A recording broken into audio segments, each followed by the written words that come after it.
Yeah, the jetties built at the Long Jetty in Watkins and Parry's Jetty, they were built years and years ago when steam trains used to bring people to Wyong, and then the ferries used to bring the ferries or launches to bring them from Wyong over to this area, mainly for the prawning, but they dropped them at those jetties, Long Jetty, Parry's, and Watkins Jetty, and also down around the entrance area, around Pinehurst area. They drop all the guests and the holiday makers there. That this longing for you follows wherever I go. What it would have been like coming from Wyong in the early days on the ferries and going to that wharf, quite often called Bateman's Wharf, at the end of Oakland Avenue, and that wharf is still there, and if you look at old photos you'll see the ferries tied up at that, naturally replaced over the years, but in that site where the ferries came. And the reason that the jetty is as long as it is because that is where they could get the boats in. It had to go out because back in the many years ago the only way you could get to the entrance was by boat from Wyong. The jetty had to go out so as the boats could actually get there, it'd be deep enough, and they had a waiting shed on the end, and that got washed away in the floods. The jetties used to be really long. There was all three jetties. There was Parry's Jetty, Payne's Jetty and the Long Jetty, and they used to be really long. It had a shed with a toilet, and the toilet went straight into the water. And dressing sheds, and there was another one out the end there, and there was like a swimming pool on the end of one. But with all the floods, as they got in disrepair, council never repaired them, so therefore the jetties got shorter and shorter to what they are today. In the roaring traffic boom. But they mainly came to that area, Long Jetty area, for the prawning, and they'd all camp along the foreshores there and prawn. Most of our prawning, I did go prawning down at Long Jetty and all that area, and we used to get drag nets. we'd go dragging, and we used to have fun.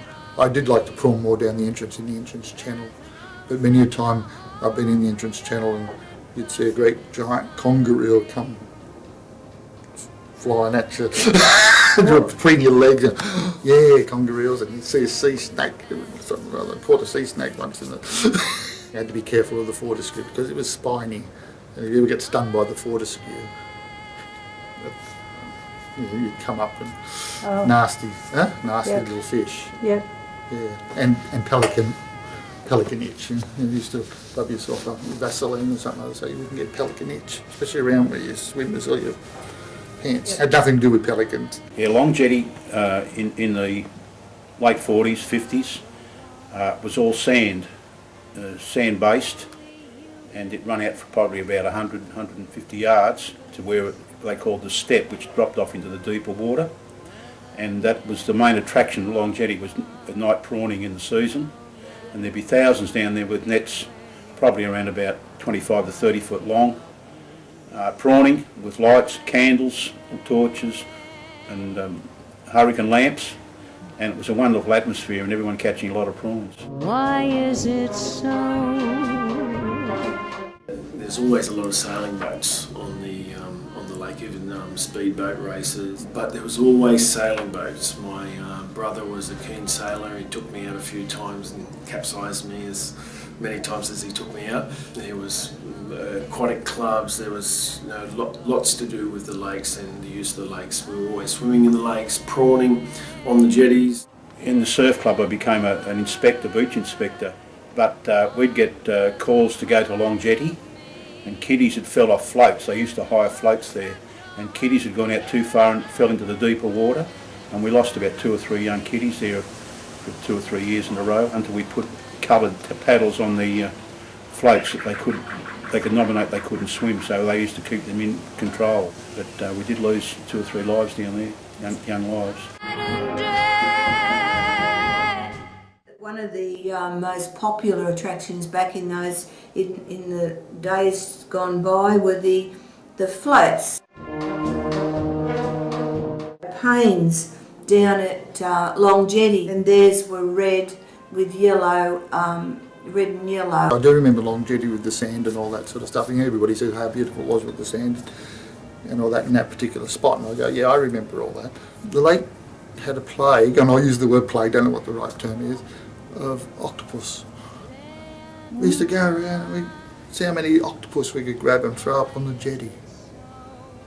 I've never sort of heard of it ever since, but it was just one period of time, again, teenage years, younger teenage years, going down to the lake, and the place was swarming, the whole of the Tuggerah Lake with pressure. Yeah, just like you used to get with jelly blubbers in the lake, the same thing, you get thousands of them. I think of you night and day.